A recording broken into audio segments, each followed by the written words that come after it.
Amém? Quantos estão felizes? Amém. Amém. Abra sua Bíblia no livro de Mateus, capítulo 21. Hoje nós estamos fechando os 21 dias de santificação. Por 21 dias, estivemos orando, estivemos nos consagrando. Em 21 dias, tivemos santificação do altar. Diga 21 dias de santificação do altar. Hoje então encerramos estes 21 dias de santificação do altar. E nós vamos falar hoje a 20ª mensagem, ó Jerusalém, Jerusalém. Nós vamos ver o discurso sobre as últimas coisas. Diga o discurso sobre as últimas coisas. Ele também é conhecido como o sermão profético. Diga o sermão profético. E eu gostaria que você abrisse a sua Bíblia no livro de Mateus, capítulo 21. Se a sua Bíblia é uma Bíblia de estudo ou uma Bíblia mais atualizada, você vai ver o tema de cada capítulo e vai ver os subtemas. Então no capítulo 21, você olha bem em cima, está escrito o que na sua Bíblia? A entrada triunfal de Jesus em Jerusalém. Amém? É isso? Um pouquinho mais à frente, capítulo 21, versículo 2, a purificação do templo. Diga a purificação do templo. Amém. 21, 18, a figueira seca. 23, o batismo de João. 28, a parábola dos 2 filhos.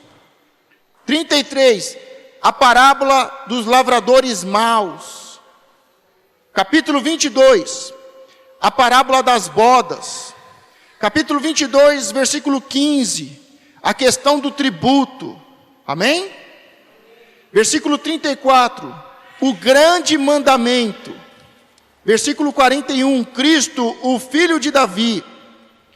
Capítulo 23, Jesus censura os escribas e fariseus. Capítulo 24, o sermão profético, o princípio das dores. Diga comigo, o sermão profético, o princípio das dores. Amém. Versículo 15, o sermão continua, a grande tribulação. Versículo 29, o sermão continua, a vinda do Filho do Homem. Versículo 36, o sermão continua, exortação à vigilância. Diga comigo, exortação à vigilância. Versículo 45, o sermão continua, a parábola dos 2 servos. Capítulo 25, o sermão profético continua, a parábola das 10 virgens. Diga comigo, a parábola das 10 virgens. Amém. Versículo 14, o sermão continua, a parábola dos 10 talentos. Versículo 31, o fim do sermão profético, a vida eterna e o castigo eterno. Amém? Amém. Desgrudou as páginas da sua Bíblia? Passamos aí de uma forma bem simples e bem rápida os temas, os títulos e subtítulos de cada capítulo, do capítulo 21 ao 25. Podeis tomar assento. Estes 5 capítulos, eles antecedem o sermão profético. O sermão que fala sobre a destruição de Jerusalém e o dia final, o julgamento final. Nós vamos falar sobre isso. O tema, como foi ministrado, é ó Jerusalém, Jerusalém. O discurso sobre as últimas coisas. O sermão profético.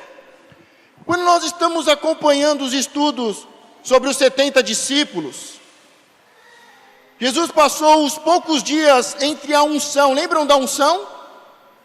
Em Betânia, lembram disso? Há umas 3 semanas, umas 4 semanas atrás. Passou Jesus os poucos dias entre a unção e a Páscoa, que vai terminar com a sua morte, em visitas diárias a Jerusalém. Jesus então estava ali em Betânia, e nesta semana, nesses últimos dias, ele vai fazer várias visitas diárias a Jerusalém. Ele vai até Jerusalém e volta a Betânia para dormir. Ele vai até Jerusalém no dia seguinte e volta.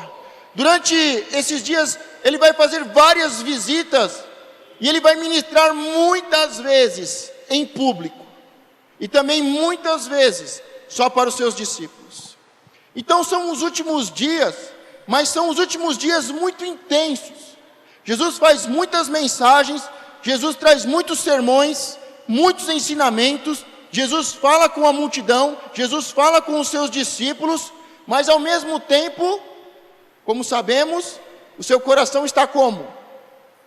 Aflito, porque ele está próximo da morte. E a gente sabe que não vai ser uma morte qualquer, vai ser uma morte terrível. Ele sabe que vai ser traído, que vai ser esbofeteado, que vai ser chicoteado, que vai ser coroado com uma coroa de espinhos, que vai ser zombado, que a multidão vai preferir Barrabás ao invés dele. Então, estes últimos dias são dias intensos. Jesus está ministrando muito à multidão e aos seus discípulos. São dias cansativos, porque ele vai a Jerusalém e ele volta. Ele vai a Jerusalém e volta. O seu coração está aflito, já sabendo que está próximo a sua hora, a sua morte.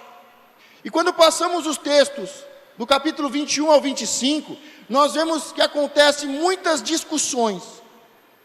Os fariseus, eles tentam Jesus. Não só os fariseus, mas os saduceus, os herodianos, todos eles, nestes 5 capítulos, eles vão ficar tentando Jesus. Como é que eles vão tentar Jesus? Fazendo perguntas embaraçosas, vão ficar questionando. Mas quando Jesus está sendo literalmente atacado por todos, porque os fariseus, os saduceus, os herodianos, eles não eram unidos, mas de repente eles se unem para atacar Jesus. E eles atacam de todos os jeitos. Eles perguntam sobre a lei, eles perguntam sobre o tributo, eles questionam quem é Jesus. E em meio a esses ataques, quando termina esses ataques, Jesus se levanta com a voz profética e agora ele vai para o ataque. E Jesus parece que está usando a mesma estratégia dos fariseus, fazendo perguntas embaraçosas. Mas na verdade Jesus não está fazendo perguntas embaraçosas aos fariseus. Jesus faz perguntas. Jesus fala do texto de Davi, de um salmo. Jesus pergunta quem ele é, quem é o Cristo. Na verdade Jesus não está fazendo uma pergunta embaraçosa. Jesus está pintando um quadro diante dos fariseus, para que eles possam ter consciência, para que eles possam se lembrar de quem ele é. Diga: Jesus é o Cristo Salvador. Então, sem esperar por mais desafios, perguntas embaraçosas, o Senhor tocou a trombeta em um sinal de ataque e perguntou: quem pensais vós que é o Cristo? Quem eu sou para vocês? E ele vai usar os textos. Ele vai usar o salmo de Davi, um salmo de guerra. Ele vai desenhando e ele vai mostrando, deixando bem claro para os fariseus, os saduceus e os religiosos que o estão atacando, que ele é Cristo. E principalmente, como diz no salmo de Davi, que aqueles que se levantarem contra o Cristo serão todos destruídos. Ele está montando um quadro. Ele está fazendo os seus inimigos chegarem a uma conclusão, saberem quem ele é e principalmente qual vai ser a consequência daqueles que se levantarem contra o ungido do Senhor. Os últimos dias de Jesus foram certamente cheios de intensa emoção. Quando olhamos os textos que passamos por cima, quando olhamos o narrador, chega ao fim, nós respiramos aliviados, cientes de que uma tarefa delicada, embora necessária, foi executada como não menos sabedoria do que fidelidade. Porque quando olhamos esse texto, eu falo que ele foi ministrado não só com sabedoria, mas com fidelidade. Porque quando olhamos esse texto, nos dá um frio na barriga. São tantos os embates, as discussões. Nós começamos e vemos Jesus entrando de forma triunfante em Jerusalém. Em seguida o texto mostra que Jesus entra na igreja e ele coloca para fora todos os comerciantes, os negociadores, aqueles que barganham. E por isso alguns podem ter a sensação de que Jesus está muito irado, ou que Jesus está com a sua parte humana desequilibrada, que ele está falando de uma forma muito dura, muito severa, que ele toma atitudes loucas. Mas quando olhamos com calma o texto, vamos ver que Jesus, ele não só, ele vai ministrar a palavra de Deus de uma forma fiel, mas principalmente de uma forma inteligente. Porque ele diz, Jesus mesmo diz, tudo que eu falei, eu ouvi do Pai. Por isso tudo que ele fala nesses capítulos, tudo que ele responde, as respostas que ele dá, não vieram dele, mas ele mesmo diz, o que eu falei, o que eu ensinei, as respostas que eu dei, eu ouvi do meu Pai. Por isso não só a resposta, os ensinamentos, a doutrina de Cristo é fiel ao seu Pai, como também todas elas foram ministradas com muita sabedoria. Por isso, sabe, aos olhos normais, naturais, e olhando de uma forma superficial, olhar Jesus entrar como se entrasse hoje aqui na igreja, tirasse o seu cinto e saísse batendo o cinto e colocando todos os comerciantes para fora, todos os hipócritas para fora, todos os fariseus para fora. Não parece uma atitude doida? Parece que não combina com o Jesus que conhecemos, parece que não combina com a doutrina do amor de Cristo. Mas nós estamos em uma semana entre a unção e a Páscoa. Jesus vai várias vezes, todos os dias, a Jerusalém e sobe novamente a Betânia para descansar. São muitos sermões, os ensinamentos em público e aos seus discípulos, são muitos os questionamentos, e quando olhamos de uma forma humana e superficial, achamos que Jesus está fazendo algo muito louco. Parece que nós estamos olhando para uma pessoa totalmente desequilibrada, que está falando, por favor, alguém me mate. Por favor, eu quero cometer um suicídio. Porque a atitude dele é muito forte. As discussões são severas. Mas não é nada disso. Se você ler em casa, com calma esses textos, você vai encontrar o mesmo Jesus que não muda, e você vai encontrar a mesma palavra que não muda. O mesmo Jesus que ama e que desceu dos céus para fazer uma missão e cumprir a sua obra. O mesmo Jesus que ama, o mesmo Jesus que ensina, o mesmo Jesus que chama, o mesmo Jesus que capacita, o mesmo Jesus que dá poder e autoridade aos seus discípulos. Nós vamos ver o mesmo Jesus, e tudo que ele está fazendo é fiel ao que o seu Pai está mandando, e ele faz não só de uma forma fiel, mas ele também faz com muita sabedoria e com muito amor. Diga: Jesus, em todo o tempo, foi fiel ao Pai, e agiu com sabedoria, e derramou do seu amor.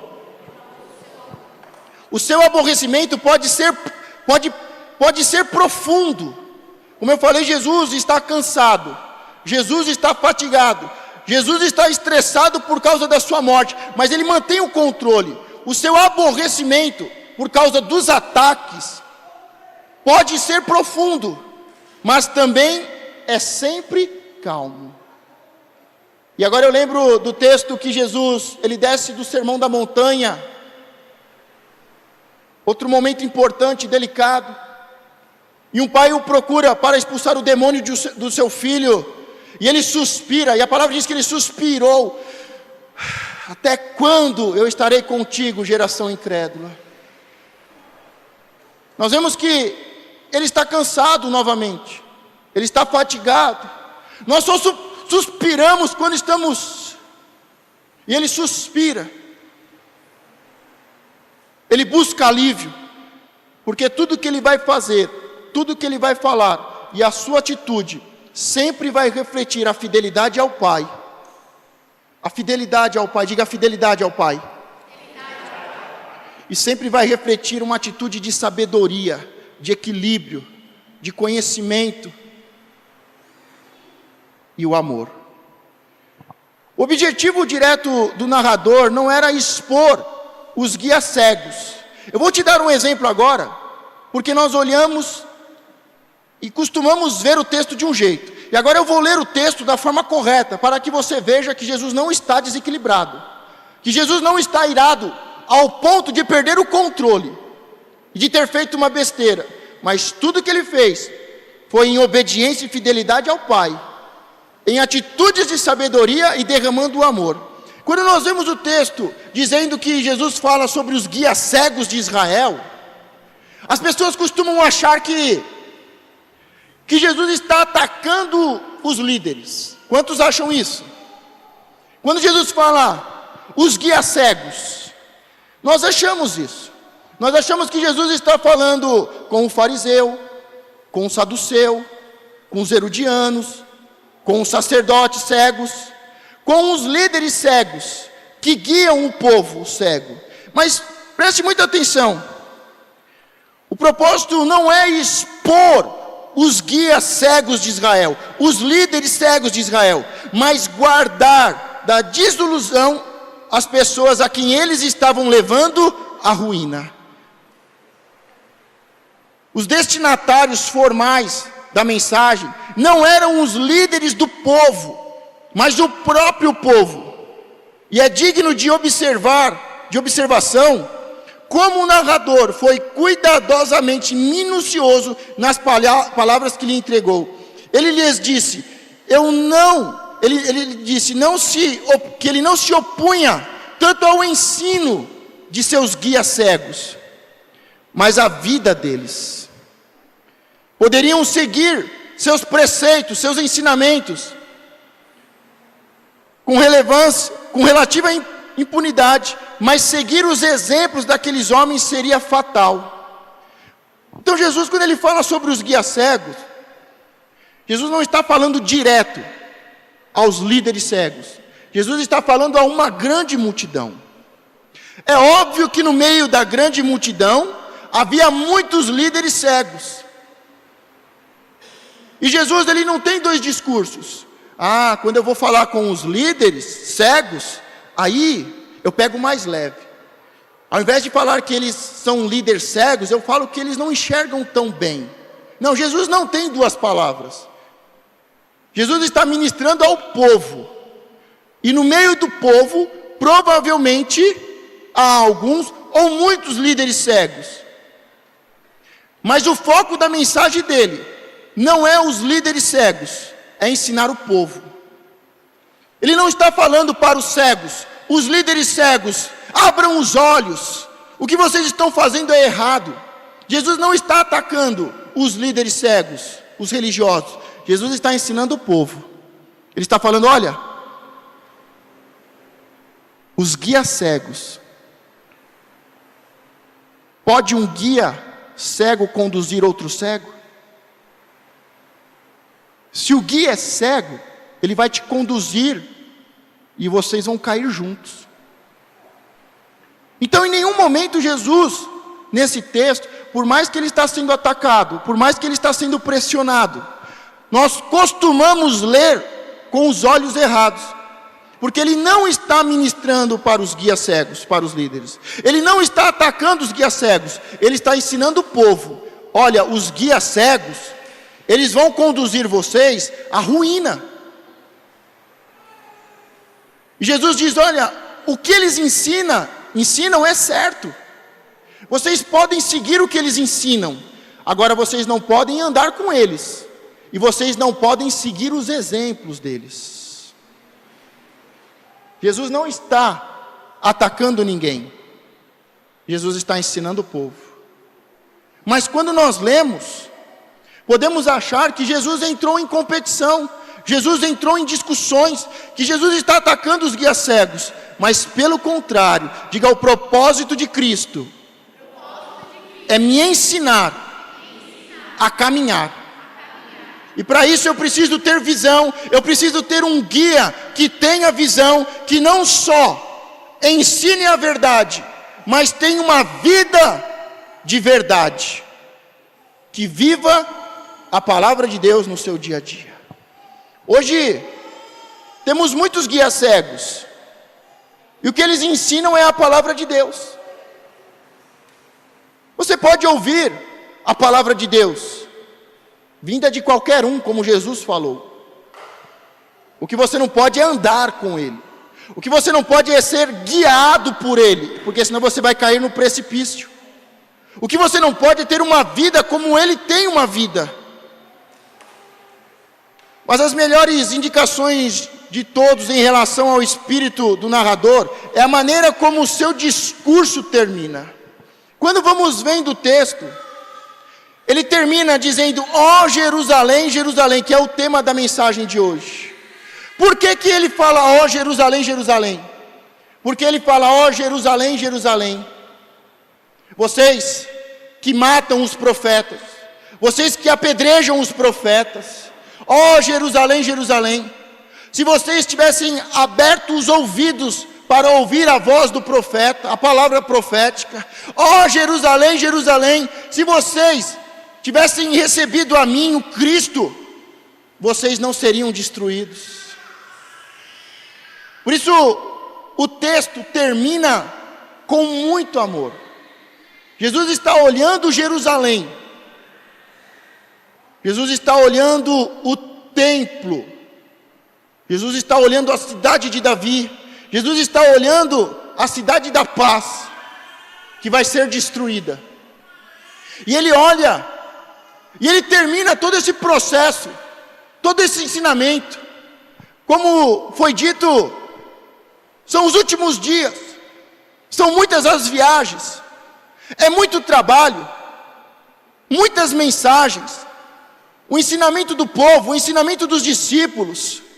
Ele entra de forma triunfante, ele limpa a igreja, a casa do Pai, ele diz, isso daqui não é outra coisa senão a casa do Pai.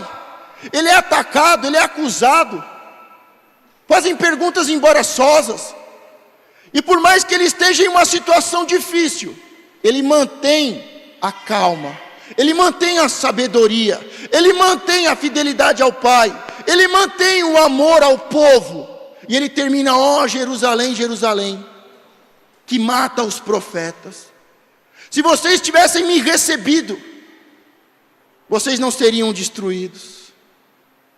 Ele não fala isso com ódio,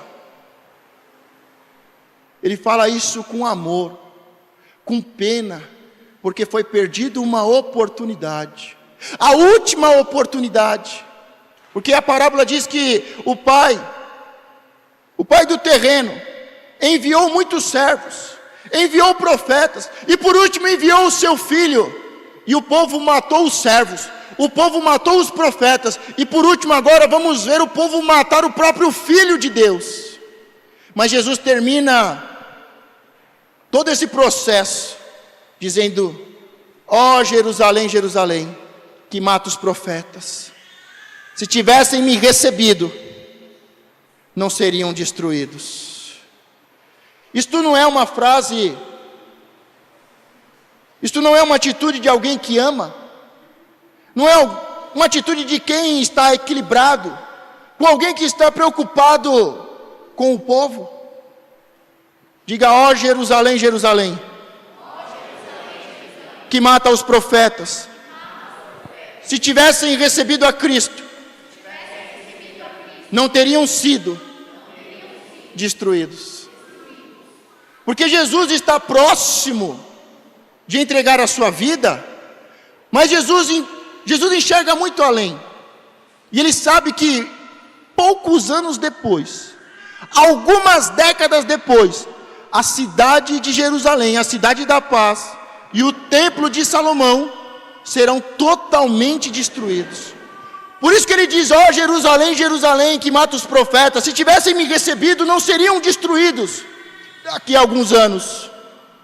Por isso que quando Jesus está no caminho da via dolorosa, ele olha para as mulheres e diz: não chorem por mim, mas chorem pelos seus filhos, porque ainda aquela geração ia ver o fim de Israel, o fim do tempo antigo, do tempo judaico, mas também nós iríamos ver o novo tempo, o tempo da igreja de Cristo sobre toda a terra. Por isso Jesus está em meio a tudo isso.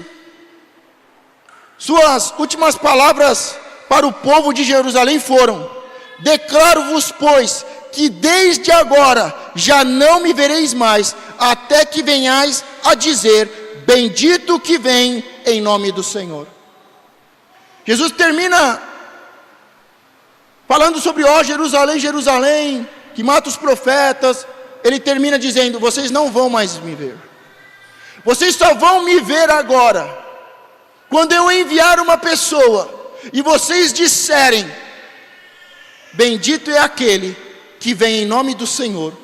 E aí eles iam ver o Cristo na vida daquele enviado.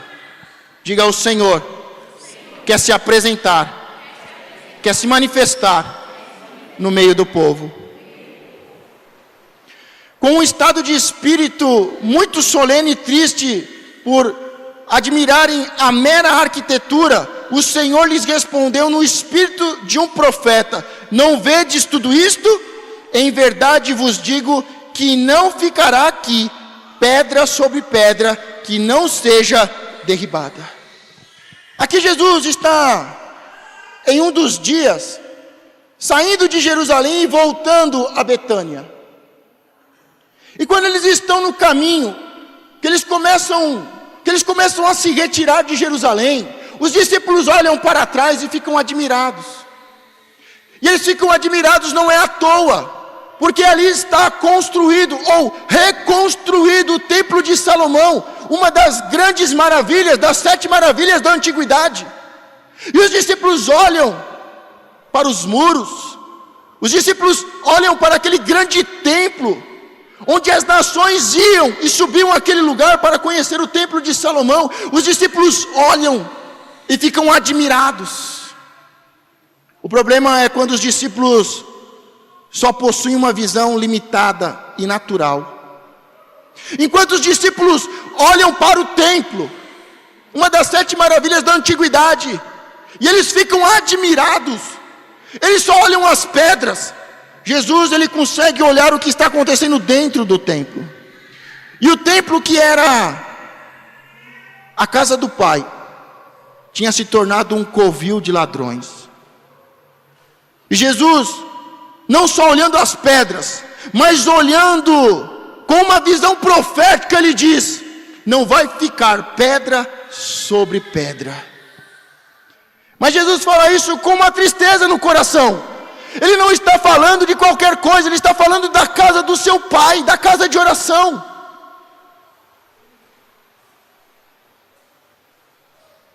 Jesus está abatido, Jesus está triste. Ele não está só enxergando a sua morte e a sua ressurreição, mas ele está enxergando a destruição do seu povo. Ele está enxergando a destruição da casa de Deus. E ele diz: Jerusalém, Jerusalém, que mata os profetas, que apedreja os profetas, se tivessem me recebido, não seriam destruídos. Os discípulos estão distraídos. Os discípulos estão olhando no superficial. Mas Jesus, com uma palavra profética, ele diz: não vai ficar pedra sobre pedra. Diga: tudo vai ser destruído.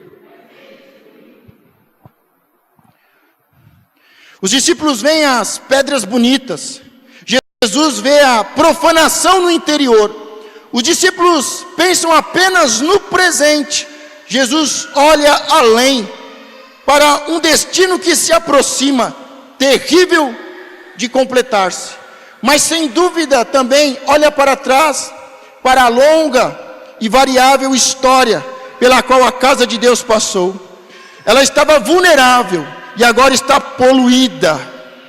Os discípulos estão exultantes, cheios de orgulho ao olharem para essa estrutura nacional, a glória de seu país, e estão felizes como os homens descuidados estão habituados a ser. Jesus está com o coração pesado pela tristeza, pela sabedoria e pela precisão, e por saber que a aceitação do seu amor os teria salvo, mas que não pode fazer nada naquele momento além de lamentar e proclamar as terríveis palavras de condenação. Os discípulos, como vimos, possuem uma visão limitada das pedras bonitas, do orgulho nacional de ser judeu e de ter um templo ao Deus vivo. Mas Jesus, ele olha lá dentro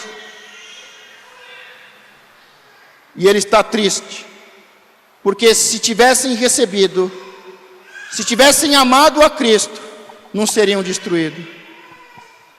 Mesmo com toda essa imprudência dos discípulos, nós vamos ver que algo chamou a atenção deles.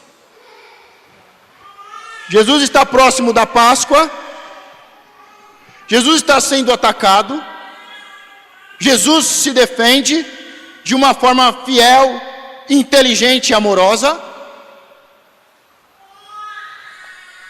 Jesus tem uma visão diferente dos discípulos, mas algo que Jesus falou começou a incomodar o coração dos discípulos. Pergunta o que, pastor? Duas coisas. Pergunta, quais são elas, pastor? A primeira é que Jesus fala sobre a destruição de Jerusalém. E a segunda, sobre o fim do mundo. Estas duas coisas mexeram com o coração dos discípulos. Seria a mesma coisa de hoje dizer que o Brasil seria destruído e que teria o fim do mundo. Mexe muito com o coração dos jovens. Eu já posso até ler os pensamentos e na verdade lembrar os meus. Porque quando diziam, e eu era jovem, e diziam, o mundo vai acabar, eu falava, não, não pode acabar não. Eu ainda nem casei, nem sei o que é bom, nem tenho filhos, como é que o mundo pode acabar, meu Deus? Deus me prometeu uma mulher, Deus me prometeu filhos, como é que o mundo pode acabar?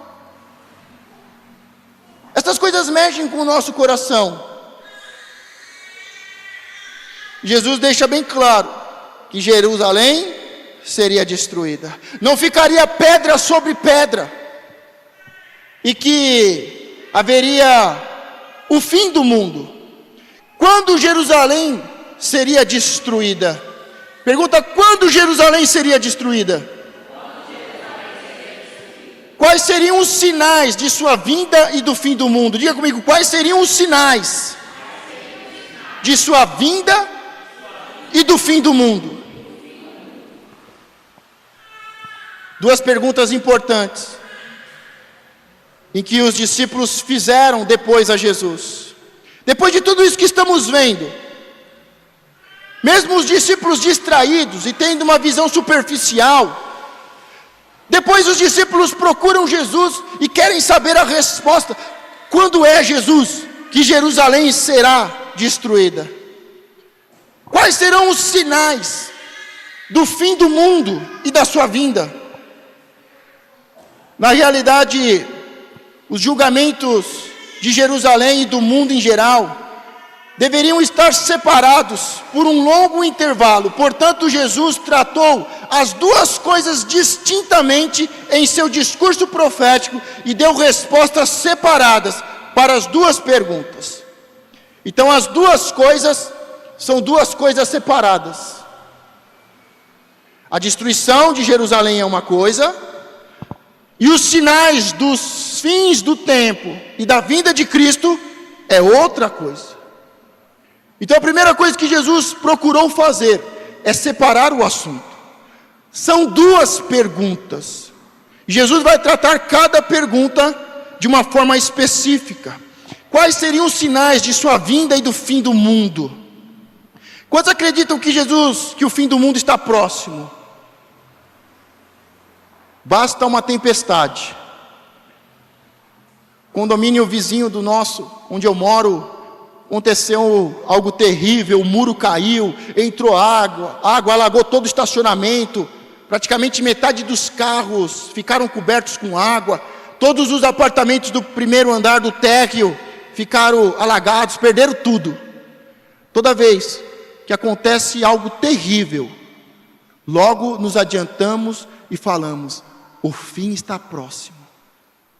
Quando vemos uma notícia de um pai contra um filho, um assassinato, um estupro, algo que choca, algo que nos espanta, logo se levantam os profetas e dizem: o fim do mundo está muito próximo, as coisas estão terríveis. Jesus falou sobre isso daí, sobre os sinais. E eu quero falar de forma bem rápida sobre estes sinais. Quais seriam os sinais de sua vinda e do fim do mundo? Quantos querem se preparar para o final e para a vinda de Cristo?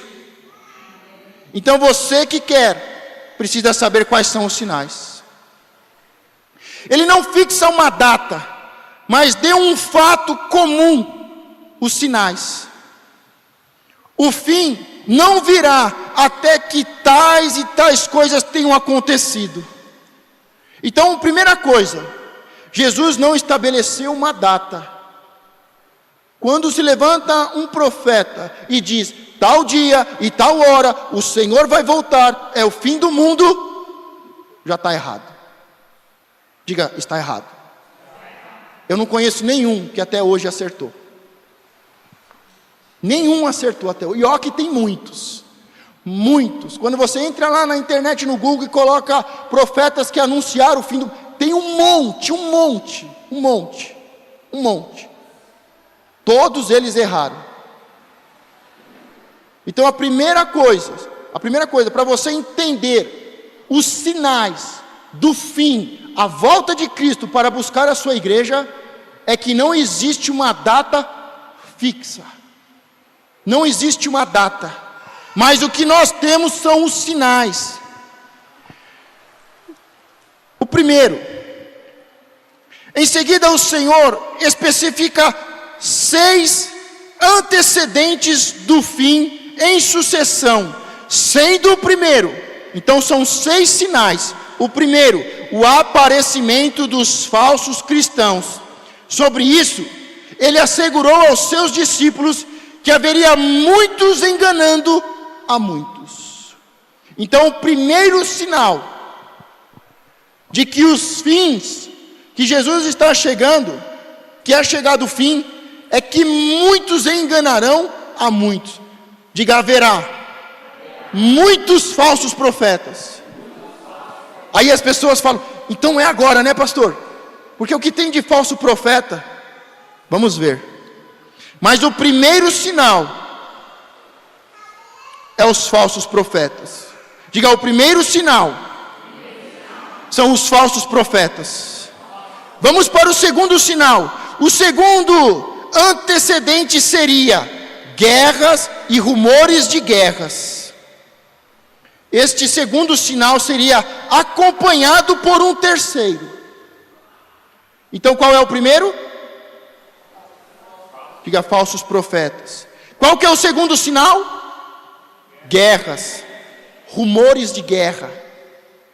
E este segundo, as guerras, causaria o terceiro. Pergunta: qual é o terceiro, pastor? Este segundo sinal seria acompanhado por um terceiro, em forma de comoções no mundo físico, o que seriam emblemas daqueles de natureza política: fomes, terremotos, pestes ocorreriam em diversos lugares. Então o segundo, que é guerra, rumores de guerra, causaria o terceiro: fome. São causados pela questão política. Ah, você não tem aliança comigo, então esse país não vai receber alimento. Então eles começam a ter as consequências. A guerra traz muitas consequências. A fome, terremotos. Nós vemos que quando acontece um míssil de ser lançado, isso mexe com a estrutura da terra. E isso vai causar muitos problemas naturais. Então o terceiro é consequência das guerras, dos rumores de guerra. Contudo, essas coisas, embora terríveis, seriam apenas o princípio de dores. O fim não viria até que estes sinais tivessem se repetido por várias vezes. Por isso, não é porque aconteceu uma guerra, é o fim. Mas é quando acontecem muitas guerras, as guerras começam a se repetir e em vários lugares. E isso não é o fim, é apenas o começo do fim. Diga, não é o fim, é apenas o começo do fim. O quarto sinal: a seguir viriam as perseguições. Digam, as perseguições. Com todos os fenômenos morais e sociais dos tempos de perseguição, os cristãos devem sofrer um tratamento odioso entre as nações por causa do nome que trazem. E como os supostos autores de todos os desastres que aconteceram ao povo entre os quais eles vivem. Hoje, nós olhamos e os cristãos não são odiados, ou são? Nós temos falado sobre santidade, ser amigo do mundo é ser inimigo de Deus. Por que eu tenho ministrado isso? Porque o mundo está querendo ganhar o coração dos santos. O mundo está dizendo, não, fica aqui comigo, nós somos iguais. Não, você não é ungido, você não é óleo, você não está por cima, você não é cabeça. Nós somos todos iguais. Nós estamos no mesmo lugar, mas não somos iguais. Mas vai chegar um tempo em que vai acontecer as perseguições, vai haver um ódio do mundo contra os cristãos, como Hitler conseguiu implantar na Alemanha e nos seus aliados contra os judeus. Isso vai acontecer com os cristãos. O alemão, Hitler, com toda a sua propaganda e a sua organização política e o seu marketing, ele começa a dizer que os judeus são pragas. Quando você vê a propaganda nazista, você vê ele comparando os judeus com barata, com ratos. Ele diz que os judeus devem ser odiados e destruídos, que os judeus são a barata, o rato, a imundície desse mundo. Eles começam a colocar a culpa em tudo no judeu. Está faltando manteiga, a culpa é do judeu. Sabe por que a Alemanha está nessa crise? Não foi por causa da Primeira Guerra. Não, é por causa dos judeus. Por que eu estou com dor de barriga, mãe? É por causa do judeu. Vai chegar uma hora, e o quarto sinal é exatamente esse, o ódio contra os cristãos e a igreja. Um ódio, porque hoje a pessoa passa aí, ela está indo para o bar beber, ela está indo se encontrar com o amante, vai trair a esposa, mas ele passa na frente da igreja, faz até o sinal da cruz. Mas vai chegar uma hora que vai ter ódio. Você está preparado para isso? Você está preparado para o final dos tempos? Para o fim? Para o começo do fim? A vinda de Cristo? Depois da quarta, que é a perseguição, vem a quinta. Junto com as perseguições, com o quinto antecedente do fim, virá a situação em que a igreja será peneirada. Muitos seriam destruídos ou se tornariam traidores. Então seguiriam variadas animosidades, cismas, heresias, e cada um seria denominado de acordo com o seu próprio falso profeta. Vai acontecer o esfriamento da igreja. Vai surgir muitos falsos profetas no final, tanto no começo quanto no final. Surgem muitos profetas falsos, com suas ideias loucas, com as suas heresias. O quinto acontecimento, o quinto sinal para o fim é o esfriamento. Virá a situação em que a igreja será peneirada. Diga, a igreja vai ser peneirada. Ou seja, vai ser separado os que são fiéis e que estão dispostos a suportar a perseguição, e dos traidores, dos falsos profetas. E o sexto e último sinal, diga, o sexto e último sinal. O último fato que deveria acontecer antes do fim é a evangelização do mundo. Após esta, finalmente o fim chegará.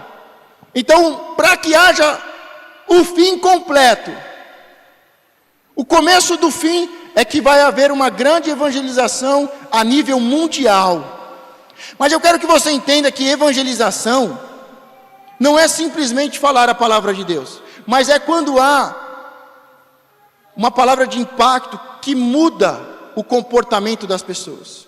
O Brasil vem crescendo no número de cristãos, e se fosse aumentando o número de cristãos, deveria diminuir o número de fraudes, de corrupção. Quanto maior o número de cristãos, menor o número de corrupção, de roubo, de problemas. Mas não, quanto mais sobe o número de cristãos no Brasil, mais sobe o número de idolatria, mais sobe o número de desgraças, de maldições, de seca, de tempestades. Então eu estou falando de um evangelismo de verdade. Não simplesmente pessoas que frequentam a igreja, não simplesmente uma mensagem e um estilo de vida que ouve, mas não pratica. Estes são os 6 sinais sobre o fim e a vinda de Cristo. Eu quero perguntar de novo, você está pronto para isso? Quantos estão prontos para isso? Quantos estão prontos para perder um carro, uma casa, em uma tempestade? Quantos estão prontos para suportar o peso de uma guerra? Porque a guerra vai trazer fome, vai trazer um desequilíbrio na terra, vai causar enchentes, terremotos. Quantos estão preparados? Quantos estão preparados para a perseguição, para serem odiados? Hoje as pessoas sofrem porque não têm amigos. Imagine quando chegar a hora em que terão inimigos. Quantos estão dispostos a serem um exemplo vivo da palavra de Deus, que não só fala, como os guias cegos, mas que fala e tem uma vida de verdade no Evangelho?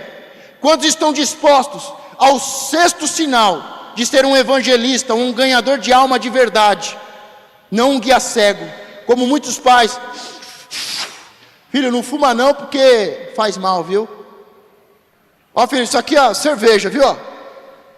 Mas não bebe não, porque faz mal, viu? Quantos estão dispostos a ser guias cegos ou serem cristãos de verdade? Porque agora vamos entrar na pergunta mais importante para o judeu ali, para os discípulos. Quando Jerusalém seria destruída? Diga comigo, quando Jerusalém seria destruída? Depois de ter falado sobre o fim e os 6 sinais e a sua vinda, o seu retorno, agora Jesus pode falar de uma forma mais calma e mais direta aos seus discípulos sobre a destruição de Jerusalém. E o que ele vai falar agora é algo terrível, porque os discípulos ficam até o final. Jesus morre e ressuscita, e os discípulos perguntam: quando é que Israel será restituída? Quando é que se levantará o reino de Israel? Quando é que deixaremos de sermos oprimidos por Roma? E Jesus diz: evangelize. Jesus diz: evangelize. Mas quando, pois, virdes que a abominação da desolação de que falou o profeta Daniel está no lugar santo, quem lê, que entenda. Então os que estiverem na Judeia, que fujam para os montes. Jesus agora vai falar sobre a destruição de Jerusalém. E quando ele vai falar sobre a destruição de Jerusalém, ele traz em memória a palavra profética de Daniel. Ele fala sobre a abominação.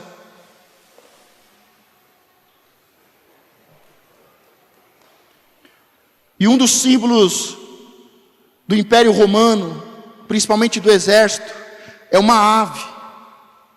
Por isso aqui que ele fala, a abominação da desolação, é este pássaro, é este animal que estava no escudo de todos os soldados romanos. E ele diz: quando virdes que a abominação da desolação que falou o profeta Daniel está no lugar santo, então os que estiverem na Judeia, que fujam para os montes. Entendemos que a abominação da desolação seria o exército romano com suas águias, algo abominável para os judeus e desolador para a terra. Quando as águias aparecerem, todos deveriam fugir para salvar a própria vida. Jesus está falando o seguinte para os discípulos: olha, a coisa vai ser tão terrível a destruição de Jerusalém, que nunca se viu antes o que vai acontecer. Jesus está dizendo: vocês vão ser pegos de surpresa. Vocês, quando virem a abominação, o exército inimigo entrando, corre. Não vai dar tempo de você ir até a sua casa e tentar salvar alguma coisa. Quando você ver, quando eles chegarem, fuja, corre. Não tente salvar nada. Ai das mulheres grávidas, ai das crianças. Não vai dar tempo de salvar nada. É como você olha a sua casa em chamas e você não tem condições de entrar na sua casa em chamas e tentar salvar alguma coisa. Não vai dar para salvar nada. Foge, corre, porque Jerusalém será destruída e não vai ficar pedra sobre pedra. Isto é um choque para os discípulos. Primeiro porque muitos ainda acreditavam que Jesus seria o rei dos judeus, que teria um trono e iria tirar os judeus das mãos de Roma. E agora Jesus está falando: olha, quando eles entrarem na cidade, no local santo, na cidade santa, fuja. Não vai dar tempo de salvar nada. Ai das mulheres grávidas, vocês vão ser totalmente destruídos. Os discípulos ouvem aquilo abismados.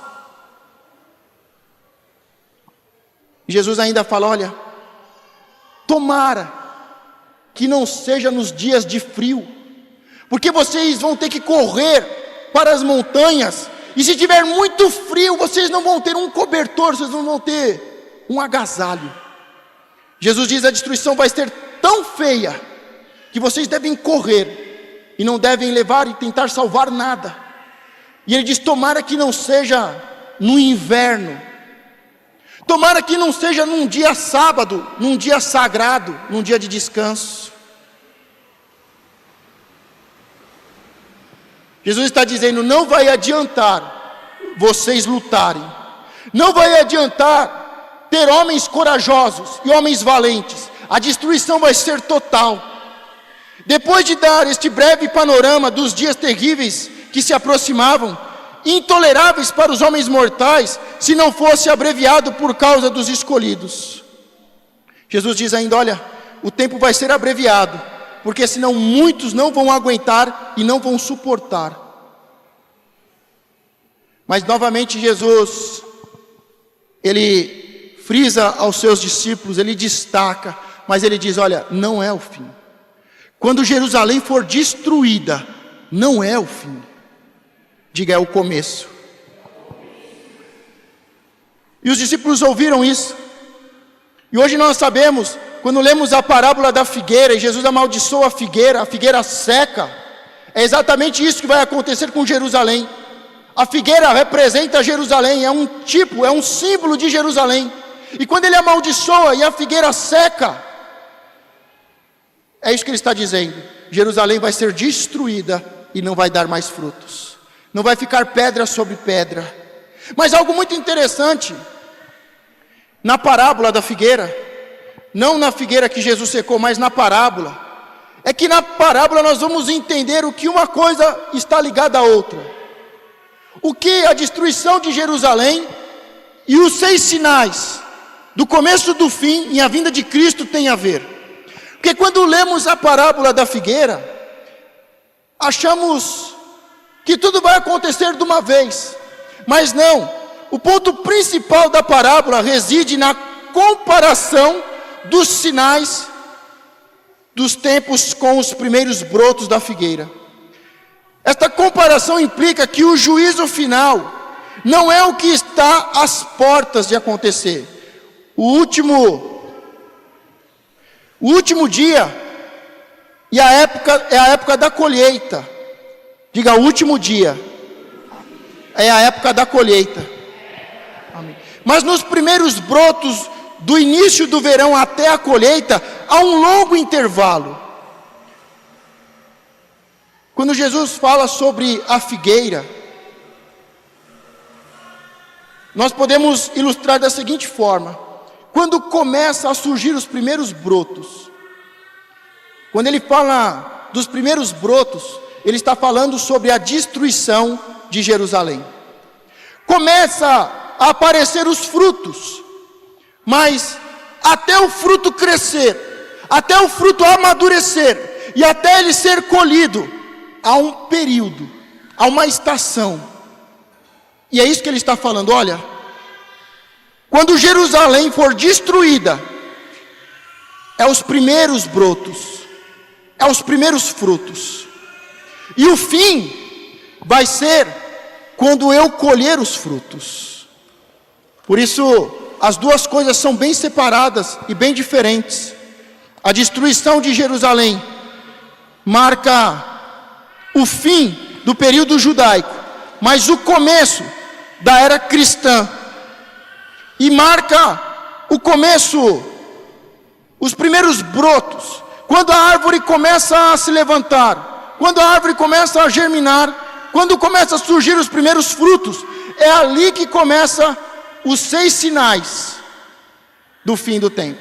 É na destruição de Jerusalém que começam a aparecer os 6 sinais do fim. Mas até eles chegarem ao ponto maduro e de ter uma colheita, vai levar um tempo. É como que se terminasse uma estação e começassem os brotos, e só no final da estação que haveria a colheita, que Jesus estaria voltando para colher os frutos e levar a sua igreja. Uma coisa interessante que Jesus fala: naquela geração houve o princípio do cristianismo e do mundo novo. Mas ele diz: esta geração, ela vai ver. É esta geração.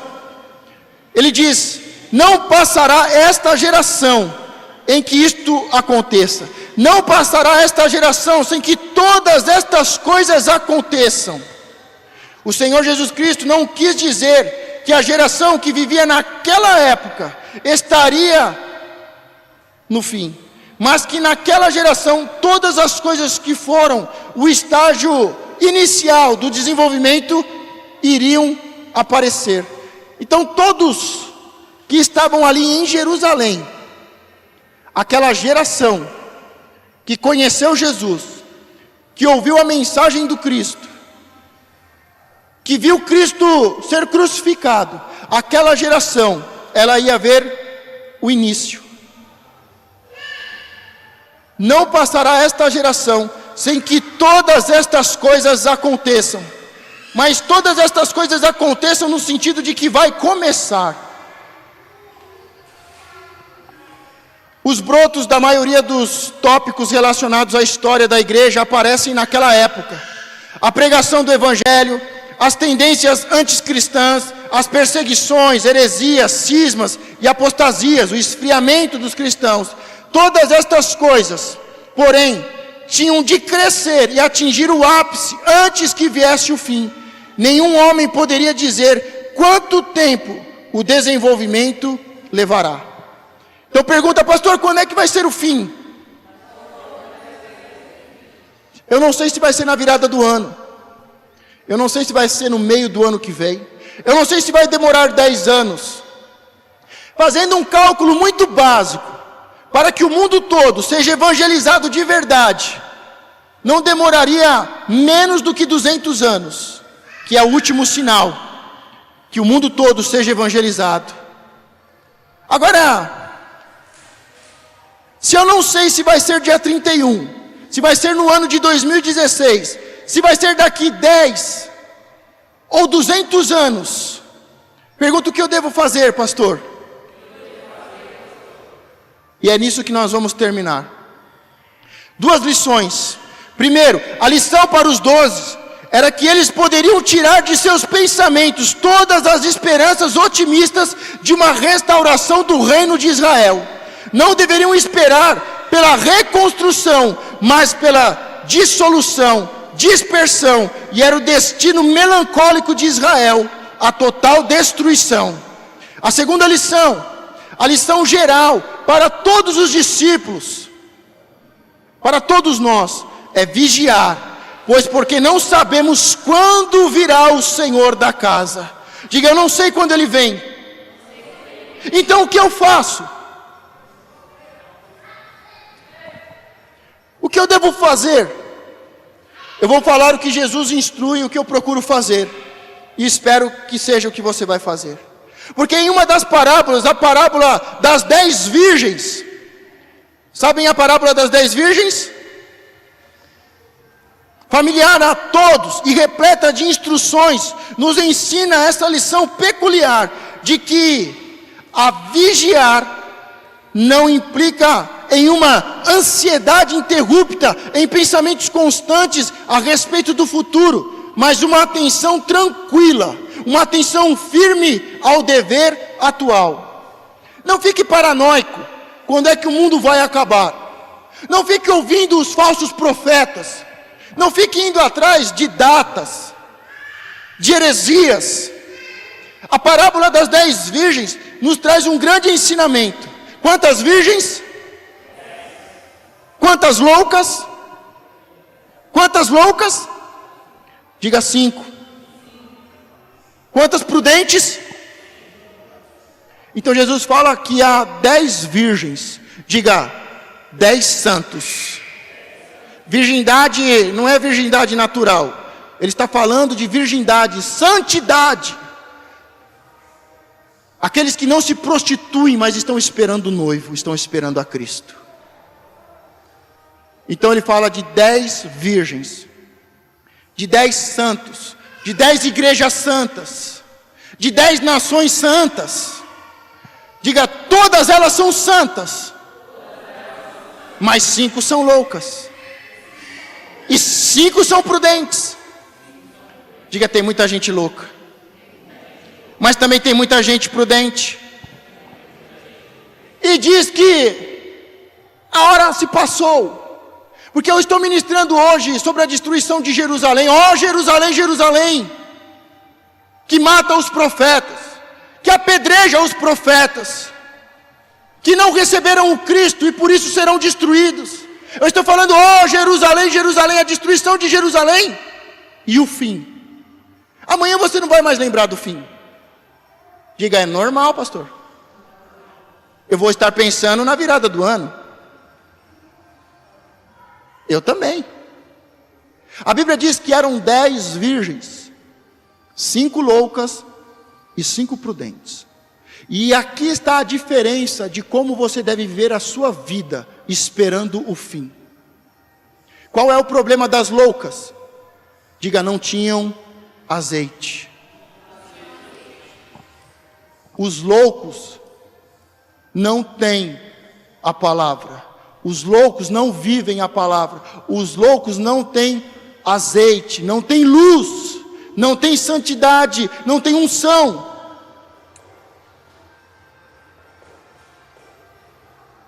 E as prudentes têm. Elas compraram, elas pagaram o preço, elas possuem um estoque de azeite, de luz. Elas são luz o tempo todo. Não é como as loucas, que têm azeite, mas acaba o azeite e vira trevas.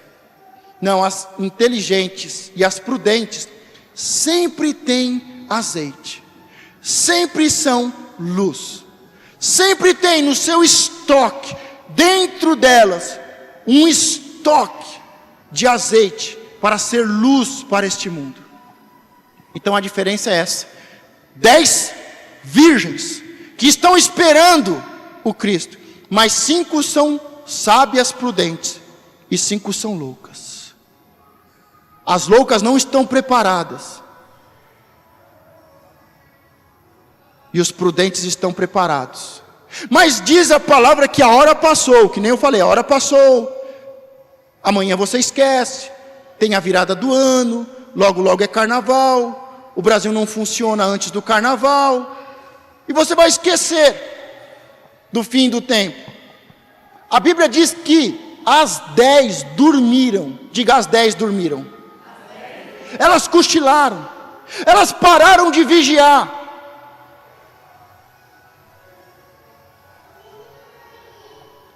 Tem hora que paramos de vigiar, tem hora que cansamos, tem hora que dormimos. Mas aí ouviu-se a voz, aí vem o noivo, e as 10 que estavam dormindo acordaram. E a grande questão é que quando acordaram, as 5 prudentes, elas fizeram, elas são, e elas têm azeite. E as loucas não fizeram, elas não são, e elas não têm, e elas não vão subir. Por isso muitas horas nós dormimos. Mas a grande questão não é se você parou de vigiar, mas a grande questão é se você tem azeite. Para fechar, se coloque de pé. O grande discurso profético termina com uma representação solene do juízo final do mundo, quando toda a humanidade deverá ser congregada para ser julgada, ou pelo evangelho histórico que lhes foi pregado como testemunho. Então, primeiro ponto, vão ser julgadas pelo evangelho histórico que lhes foi pregado como um testemunho. O segundo ponto em que vão ser julgados, ou por seu grande princípio ético, a lei da caridade, escrita em seus corações. O amor, a caridade, vão ser julgadas pelo cristianismo, pelo evangelho. Em segundo, pela caridade, o amor. E em terceiro, e então aqueles que amaram e serviram pessoalmente a Cristo, ou aos seus representantes, os ministros, os pobres, os destituídos, os sofredores, serão recebidos no reino dos benditos, enquanto aqueles que agiram perversamente serão enviados a fazer companhia ao diabo e aos seus anjos.